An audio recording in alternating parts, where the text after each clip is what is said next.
Well, hey everybody, thanks so much for hanging around and joining me. As you can see, I have the Queen of Kapow over there on the screen with me this morning. I'm super excited. Why am I super excited? Like I said in the precursor to this, Liz is someone that I've been following for quite some time. She's an amazing coach, a speaker, a human connection specialist. She's a course creator, wizard, and the absolute queen of Kapow. Not to mention, she is a fellow Kiwi. And I absolutely love seeing other Kiwi women like out there absolutely rocking it. So I had a little bit of a chat with Liz before we went live, and I said to her, hey, this is what this show is all about. I've been following her for a long time, and I've actually watched all of her journey. I've watched it all unfold. Liz is really, I'm going to say, authentic and open with what's going on in her life and how she goes about her business. So I want to welcome her to the show today. I want to thank her so very much for being here because I know her time is super precious. Welcome, Liz. Hey, thank you so much. I'm honestly, yes, time is precious for every single person, like you, me, every single one of us. And I'm just super, super, super, duper grateful to be here, really and truly. Awesome. Well, hey, let's get stuck into this. I want to go back because, like I said, I've been following you for a long time, and I remember watching you probably 5 or 6 years ago, Liz, when you were sort of first starting out on your entrepreneurial journey, and things weren't always fine and dandy, and always kind of like that. You weren't always kind of kapowing through everything way back then. But as time has gone on, you've kind of figured out a lot about this thing called life and how to just overcome so many adversities to get where you are today. So take us back a few years to kind of paint the picture of where it all started. Beanie and all. Oh, beanie and all, my dear Lord. Yeah. Okay, so first things first, I just want to say to everyone watching this right now, irrespective of where you are in your journey, I just want to say, hey, the first thing I want to say is just please do make sure that you don't ever put anyone on a pedestal, myself included. So yes, I might have done some incredible, amazing things, of which I'm very, very, very proud of. One thing I want you to hear in what I say today is the message that's there for you, okay? The big message that's there for you. So that I kind of always pre-frame that because I think one of the worst things that we can do is look at someone that might be a little bit further down the track than us and go, oh, like if only, and judge ourselves. But I'm going to be raw, really honest with everyone today and take you back to, as you said, the beanie. So what that actually means is that when I started this entrepreneurial journey, honestly, life wasn't amazing. I remember being in my last job, and I remember actually literally taking a sleeping bag to work and just to stay warm.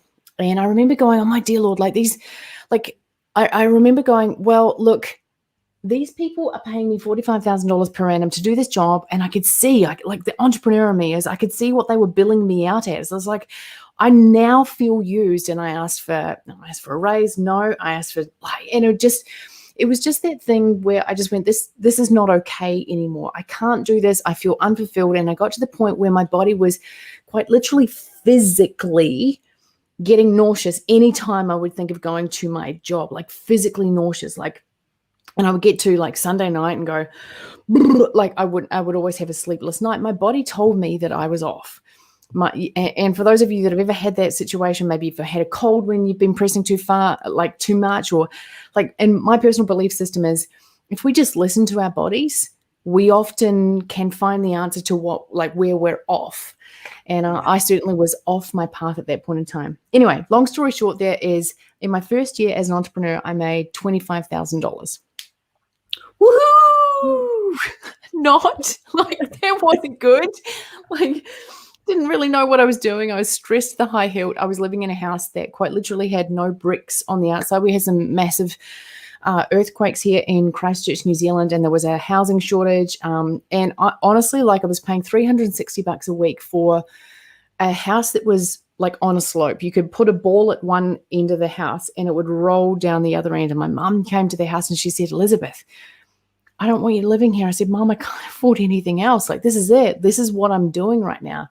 I've started this entrepreneurial thing. And I was honestly, the wind would find its way through the holes in the side of the house. And that's what the beanie means. I quite literally wore a beanie at nighttime. I couldn't turn the heater on because I was so scared of how much the electricity was. And that's where it all started. And I remember going, there has to be more. There has to be more. I have to find a way. I have to find a way. I know that I'm doing the right thing. I know I've got the skills. I know I can do this, but God, it is lonely. And there was one book that I read and it was the EMyth Revisited. And oh my gosh, when I read the EMyth, I was like, okay, cool. All I've got to do is systemize my business and then I'm good to go. So then next year I made $181,932 in profit. I was like, that's kind of cool. Well, by the way, when I made that 25 G's in the first year, I quite literally looked at that $25,000 as a royal failure, because I was like, I did all of that for that. And that wasn't even profit. That's what I made. That was to live on, and that was it. So I got to the end of my first year. Now, a lot of businesses in their first year don't make any money. And I totally, now looking back, I go, oh, I actually did okay. By the way, for those watching, I'm a Virgo, all or nothing, black and white thinker, perfectionistic mindset. So that's been one of my biggest things that I've had to deal with as an entrepreneur, is the fact that I always look at my results and go, oh, I could have done better. So that's one thing that I don't do now. Anyway, so I took that and I knew that there was more to life. I knew that I wanted to do more, like, because I was just a social media manager and I knew that I wanted to impact more lives. So I remember the day, and Tracy, this is probably around about the time where you started following me, where I took that social media business and I basically packaged it up into an online program. And from that point forward, now the trials and tribulations were still there. In fact, they were harder, because often when we grow, we have to go through harder challenges to get the better results. But from there, and packaging up that course and selling it with a webinar is how I made my first $1 million online, and how I really started to fly out into the world. So I'm pretty proud of that, to be very honest with you.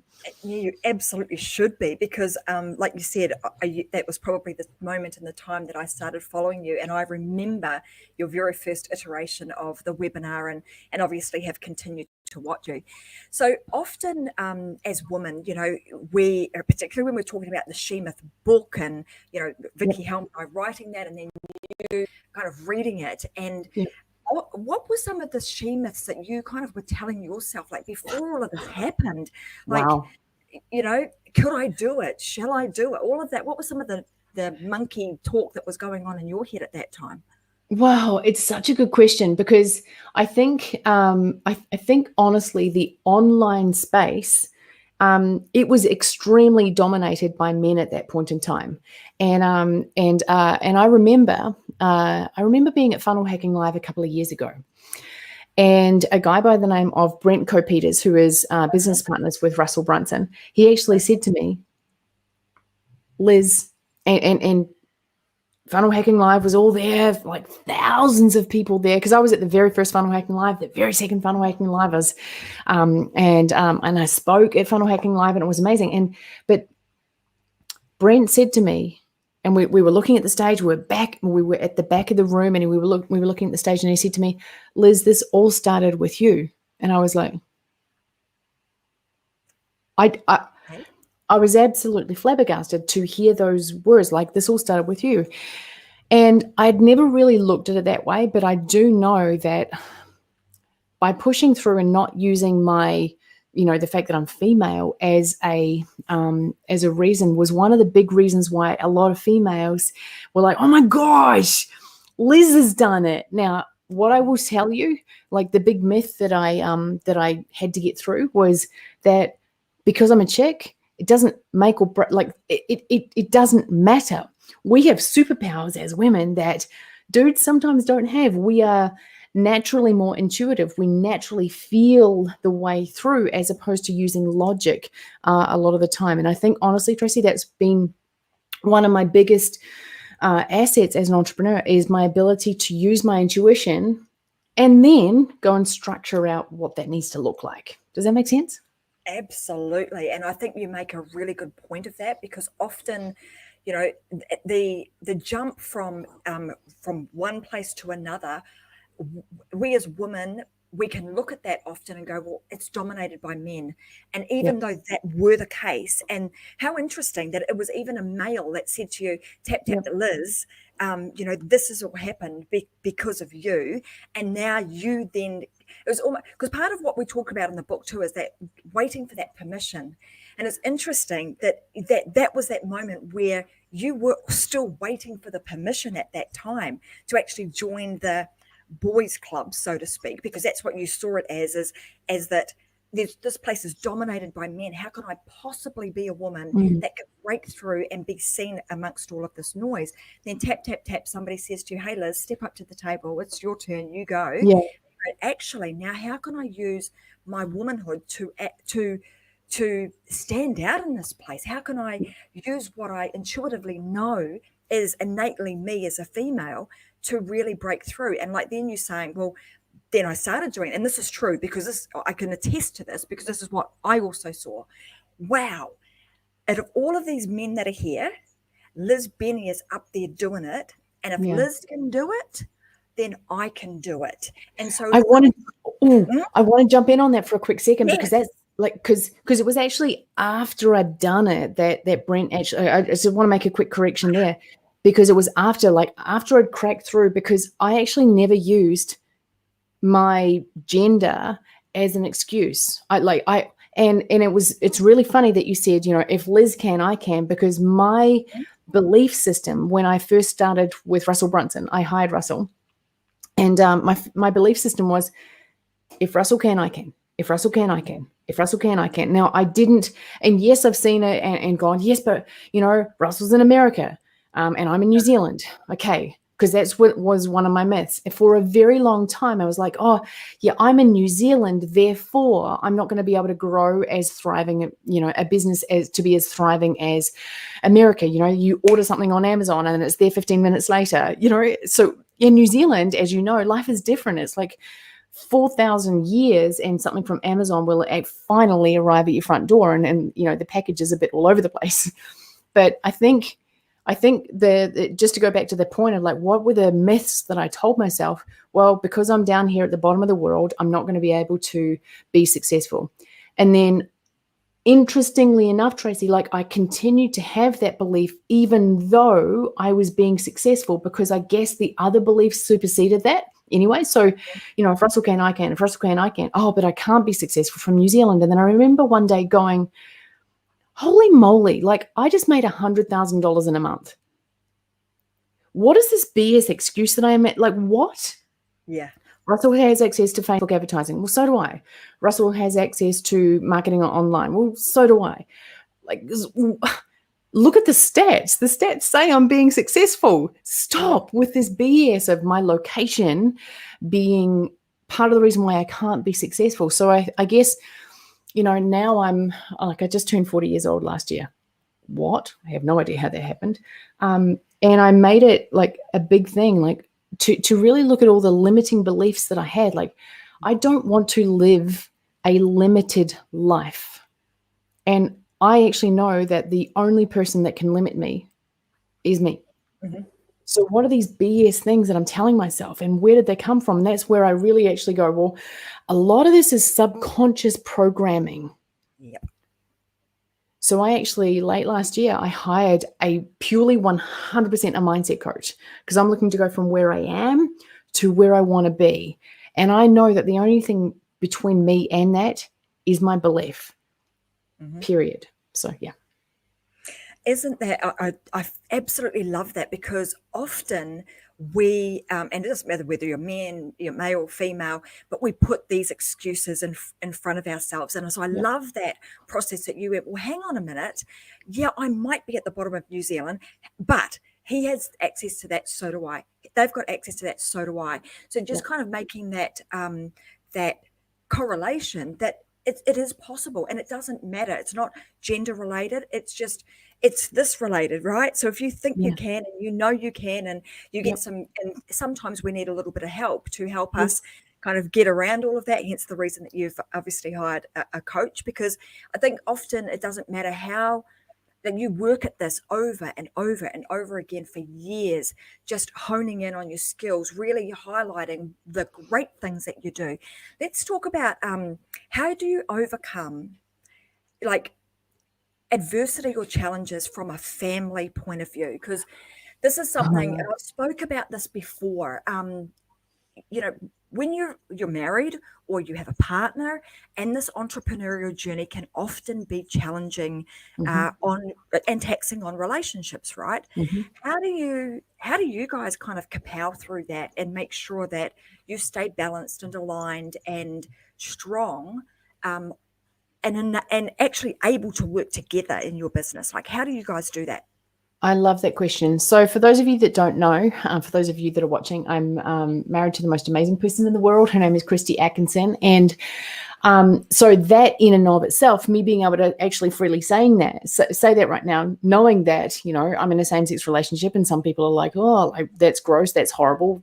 You know, it is what it is. But being able to say that now, Tracy, versus 5 years ago, I never said it publicly 5 years ago because of the potential scorn that actually might bring up. So that in itself, like, that's the type of stuff that we as entrepreneurs need to go through.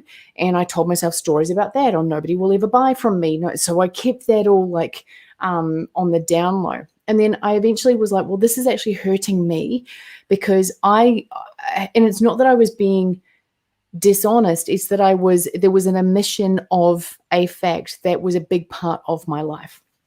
So once I started saying, you know, this is my amazing wife, Christy, it was amazing. The clients that came in, because they were like, oh my gosh, she is so confident. And it was so interesting when that happened, when the thing that I was most scared of saying or most scared of admitting was the thing that stopped me.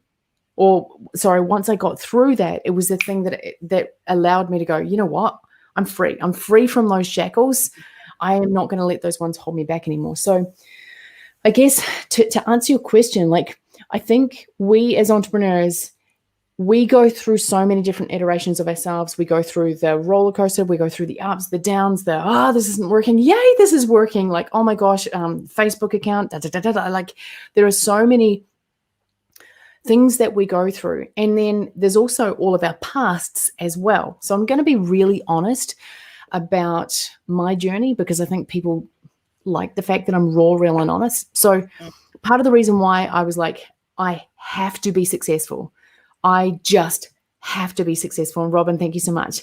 Part of the reason why I said, like, I just 100% have to be successful here is because my amazing wife, Christy, was abused by someone very close to her when she was very young. What that meant, and in a very non-yummy way. So I'm super mindful that there could be children listening to this right now. So in a very non-yummy way. And what that meant, and I can say this without crying now because, like, it's been harrowing on our family. It's been harrowing on our relationship. It's been hard from a business standpoint as well. But it was also one of my key drivers. And I've actually done a new webinar that I'm taking out into the world here very soon, where I tell the truth, like tell the honest truth about this part of the journey. Because I think what people don't understand is that, you know, there's an internal journey and an external journey. You know, making money is amazing. Like, I'm looking at my 2 Comma Club awards up there. I'm like, yay, cool, making money is amazing. Who we need to become inside to get that external award is the real journey that I think people don't really look at that part. So, you know, the big driver for me was knowing that when I heard Christy one day say, when I have a house, when we have our own house, I'll feel safe. I'm like, okay, I didn't care about having a house at that point in time. I really didn't. But I heard that, like, safety is a big thing for her because of what happened to her. Right. My wife wants to feel safe. My wife needs to feel safe. Safety to her is owning our own home. Shit, we don't have our own home. Okay, cool. Well, now I've got a bust ass now. Like, let's freaking make this work. So I would get up at 5 o'clock in the morning and do the things that I didn't want to do. I would get on the webinars when I was in physical pain. I would do things that I just didn't want to do because I knew that on the other side of that, or I didn't have the skills to do at that point in time. When I say didn't want to do them, there were things like, I don't want to write an email marketing series right now. I don't want to. But I know that this email marketing series is the connection between not having a house and having a house. Write the freaking email marketing series. Like, just go do it. And when we finally got safe and we bought our house and then we paid it off in no time flat, like that then allowed us, and I say that like flippantly, like I know that for a lot of people to buy a house, like getting the deposit for the house is a huge thing. And then they see that as a 40-year paying off the mortgage type thing. And for me, that was just, I don't want to do that. No, like that doesn't, it's not what I want. I want to pay this off as fast as humanly possible, because then I'm like free. Like everything on top of that is just like, it's chump change. Like it's fun. It's cool.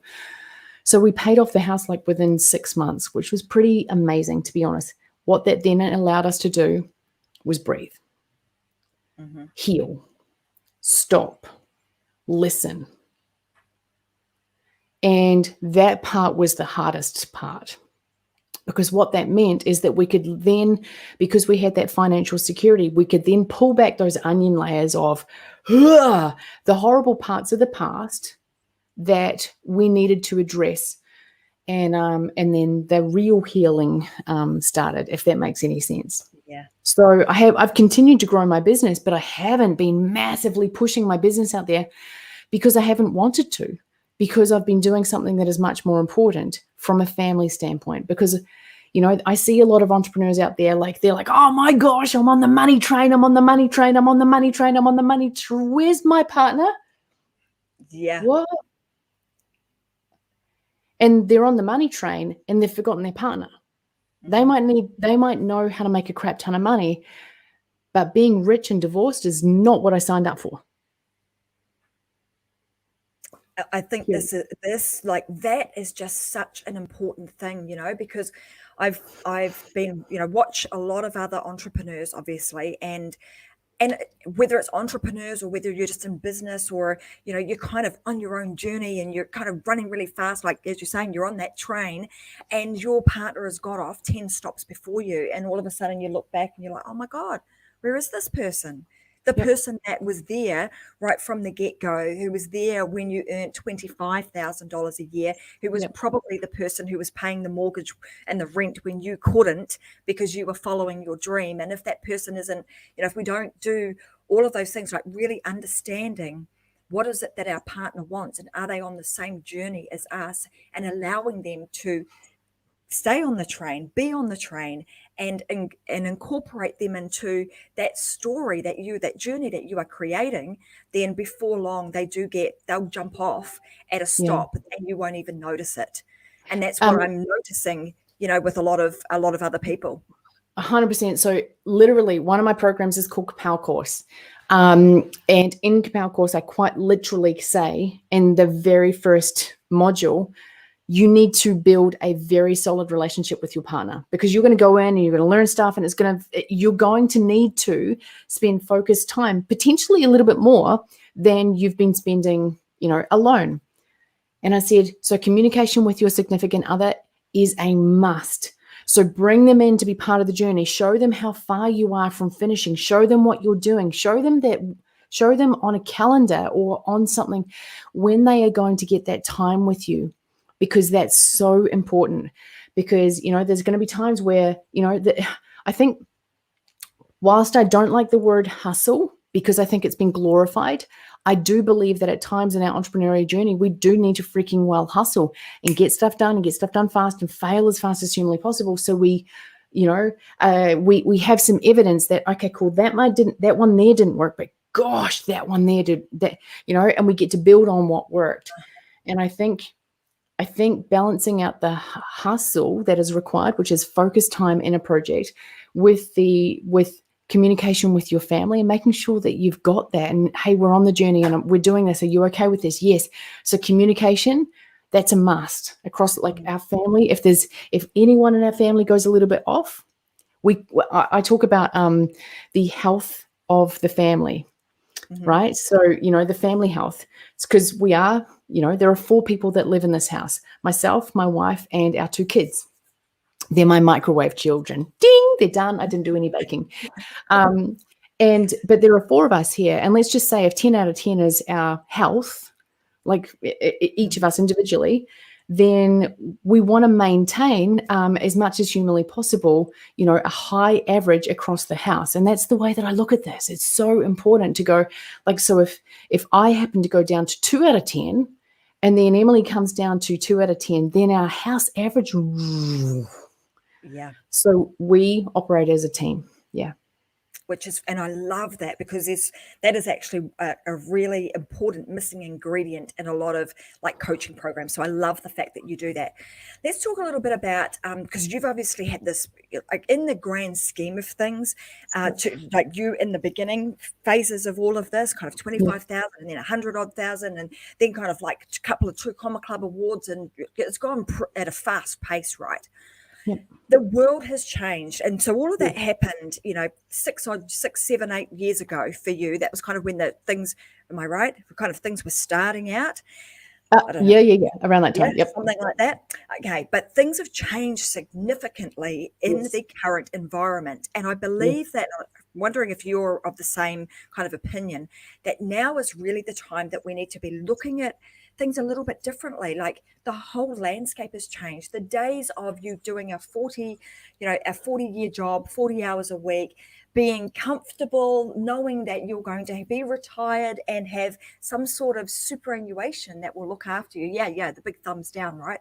Those days are really gone. And that shift in our mindset from we'll be okay because somebody else will take care of me to now, what do I need to do to really start taking control, looking after myself, and potentially creating something that you don't ever want to retire from because you actually flame and love it that much.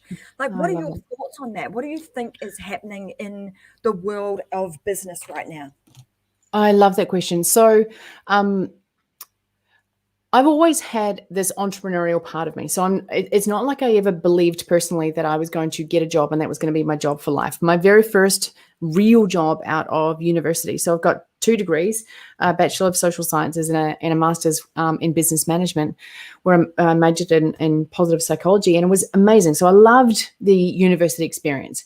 And I went to university to get a better job. Okay, so I'm real and honest. And then when I was in it was my second job out of uni. First job was in HR. My second job was I was a residential manager in Wollongong, Australia. So I worked for the University of Wollongong. And it was amazing. It was cool. And I had a house that was fully paid for. I was, I think, 26 at the time, and I was on like $93,000 out of university. And I had, as I said, I had a house paid for. I had all my food paid for because it was in the residential halls as well. And it was just not me. I was right on the beach and it was just not me. And I was like, I'm bored. I'm bored. I'm going to the same job every single day. Here's my office. Here are my team. Here's my staff. Here are the meetings.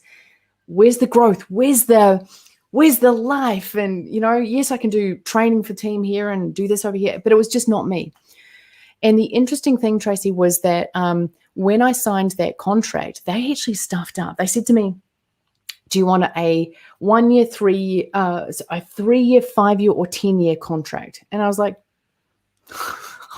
Let's go for 5. I didn't care. Let's go for 5.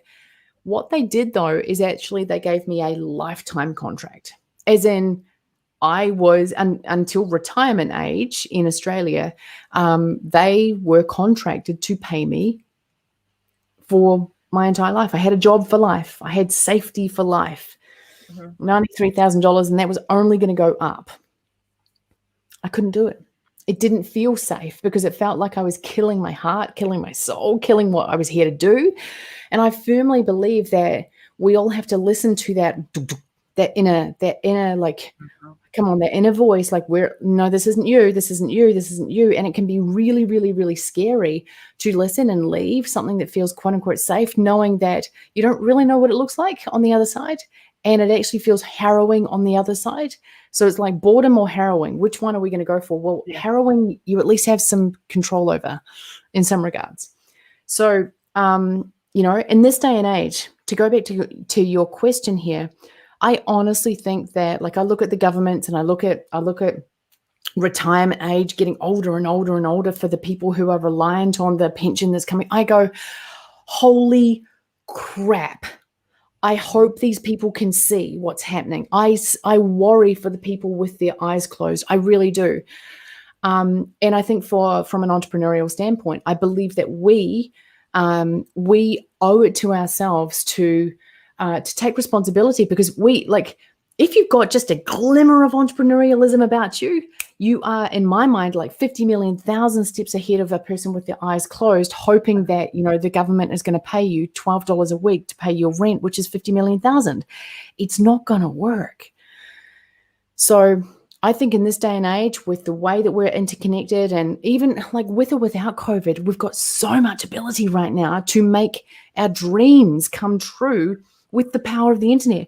You're in Australia right now. I'm in New Zealand, and here we are connecting all the way around the world. And it's we've amazing. got a bunch of people that are from America and Canada and the UK all watching right now. I mean, you're absolutely right. I mean, part of the whole Kapow, it just brings me to the next thing. So your whole Kapow process, the first thing, the K, is connection. Yes, right? very much so. You kind of just led into that with the fact that nowadays we have the ability to be able to connect with people at our fingertips. Yes. And so this morning, actually, when I was out on my walk, and I did a little Facebook Live, and it was around, what are you capable of? And you sort of alluded to this a little bit earlier in our discussion. It's like we often underestimate what we are truly capable of. And you would have seen this even working with students inside of your program, right? They'll come to you and they've got an idea or a concept that might be kind of that big. And then all of a sudden, oh my God, work with Liz. She kapows you. And then your idea and your concept has become this big. And it's because they've underestimated the actual power that they hold and what they're capable of. 100%. Yeah, so let's talk about the K for connection. I want to talk through kind of the Kapow process, because when I've looked at the process that you go through, it is a formula to be able to kind of kick through anything that you face in your life. Hence the reason you've become the Queen of Kapow, right? So let's talk a little bit more about that. Perfect. I would love to. So this is actually part of the reason why I just launched a club for entrepreneurs to be able to connect in a really beautifully meaningful way, because I think that the one thing that holds us back as entrepreneurs is true connection to the people who are either doing exactly what it is that we're doing, or they're a little bit ahead of us. A lot of the time, the people that entrepreneurs are hanging out with are the husbands, the wives, the kids, the church, the people that don't quite get us. And there's nothing wrong. Like that's family. And these are it's beautiful connection. We as entrepreneurs need a different type of connection. We need to be surrounded by the dreamers, the believers, the yes, you can people. And I just think that that's fundamentally important. So K, firstly, I want to say Kapow is a word that flew out of my mouth one day, and it made me feel better. I'm like, oh my gosh, like it was like this true energy in the word Kapow. I'm like, this is amazing. It feels cool. And the people around me started saying it. I was like, oh my gosh, this is contagious. This is cool. And then when people started to say to me, like, what does Kapow mean? I'm like, yay, ow. Let me just stop for a second. Now, Christy went away for a weekend with one of our kids, and I quite literally just grabbed the whiteboard marker, closed my eyes one time, and just went, what is Kapow? Like, what is the meaning of Kapow from the essence of Kapow as it's coming out of me? And I was like, oh my gosh, K, connection. I was like, oh my gosh, but connection spelled with a C. What are you going on about? But what we as entrepreneurs need to do is break rules. Break societal rules that don't work for us, because we think differently. We have to think differently. If we thought like the other people, then we get the other people's existence, and we want often things that are different. We can see that things can be different, so we must think differently. So anyway, breaking a rule. Connection is all about making sure, and there's also an internal and an external connection. So internally, we must connect with ourselves. I think when I see entrepreneurs that are failing, a lot of the time they're looking outside all the time for what are the answer, what are the answer, what is the answer, what is the answer? And then a lot of the time, if we just slow down and listen to ourselves or God, spirit, universe, whatever your belief system is, big hairy unicorn in the sky, like whatever your belief system is. So there's internal and external connection. And at every phase of Kapow, there is an internal and an external component of that. So authenticity, am I allowed to go to the A? Yeah, let's do it. Let's Nice. Kapow right the way through all of these. Nice. Well, cool. So authenticity, again, there's internal authenticity and external authenticity. I'm being 100% externally authentic right now, but it must start with me being internally authentic right now. I have to be able to be me, period. That's it. I believe that if I'm pretending to be someone who I am not, and then I'm being the other person at home, no. Now, we all have different versions of ourselves. I've got the home me, I've got the sporty me, I've got the spiritual me, I've got that. Those are all me. There's nothing wrong with that. That's not being, it doesn't mean I'm being inauthentic. What I'm saying is that if you know that you're lying to yourself, if you're faking it until you make it, sometimes your body actually knows that you're actually not being truly authentic. So authenticity is amazing. Like I just say, look, be you, be you, be you. A lot of people have tried to be like Liz Benny. Oh, I'm gonna hack Liz Benny's funnel. I'm gonna hack Liz Benny's webinar. She made $1 million with it. Therefore, it's going to be amazing. Well, the problem then is that when they start to be like me, they are then not being like them, right? So I think that that's where a lot of people misconstrue. They're like, oh, to have success, I need to be like, hey, Miss Kapow, Sarah Burke here. I'm like, really, Sarah Burke? Do you say that, Sarah Burke? Anyway, authenticity. P is positivity. You've got to have your glass half full.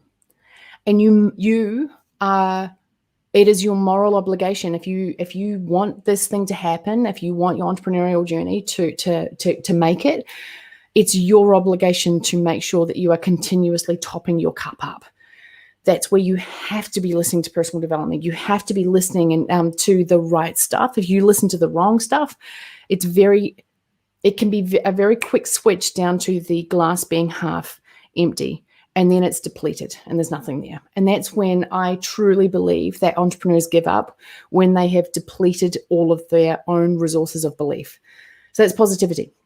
Didn't sound all that positive at the end. But what I'm saying is fill your own glass up. We all have bad days. We all have days where we're like, okay. So that's that one. Positivity, ownership. The O in Kapow is very much about taking responsibility and ownership for that which you need to take responsibility for to get the results you're after. So I've had people in the past say to me things like, oh my gosh, Liz, you're amazing. I'm going to build this website here. All you've got to do is just show up and I'm going to make you rich. Yeah. I'm like, oh, cool. That sounds really amazing. And I show up and then they're like, oh yeah, but you got to do this and this and this and this and this. Long story short is that I was at a certain age in my life. It was like I was expecting other people to do the work for me. No, doesn't work. I did the work, period. I've done the work that I needed to do to get where I am, and I must do the work internally and externally to get where I'm going. If it's meant to be, it's up to me, period. And then the W is wealth. And I think most people go, ooh, money. I'm like, yeah, cool. Money's amazing. Money is abso-freaking-lutely amazing. The best version of wealth for me is health. Health. You have to have your mental health, your spiritual health, your emotional health, your body health in alignment. Or it's like, I think the moment you feel sick and the moment that you lose your health, you then realize how important your health is. So it's up to us to maintain the other versions of wealth so that the money wealth is just easier to create. And that's kind of it. Well, thank you so much for sharing that. And I absolutely love it because it's very grounded and well-rounded is what I want to say to that whole process. And how cool is it? Like sometimes, we can overthink things, but that whole process of one day I said Kapow and I felt really good. And then I'm like, okay, well, what exactly does that, how does that feel to me? What does that actually mean? Shut my eyes, write it on a whiteboard and just allow just allow it to flow.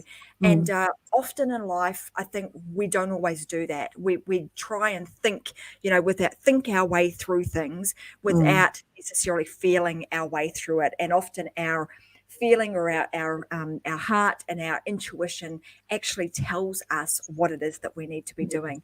So great points that you make today. I want to say thank you so much for being here today, Liz. I know that everybody who's going to be watching today is going to want to know how they can get more of the Kapow Queen, Liz Benny. Where can they go, Liz? And what have you got going on that they might want to be involved in? Oh, thank you so much for that. So here's the deal. I have just launched the most amazing, cool thing in the world. It's called kapowclub.com. And I'm really, really, really loving supporting entrepreneurs. And it's just about to come on in and rejoice and have fun. Rejoice is so not the word. Be coached by 7-figure entrepreneurs, have the accountability, and have the structure and the system that people are often lacking. And so, I mean, for those of you that are looking for a mastermind but don't want the $25,000 price tag, come on in, join Kapow Club.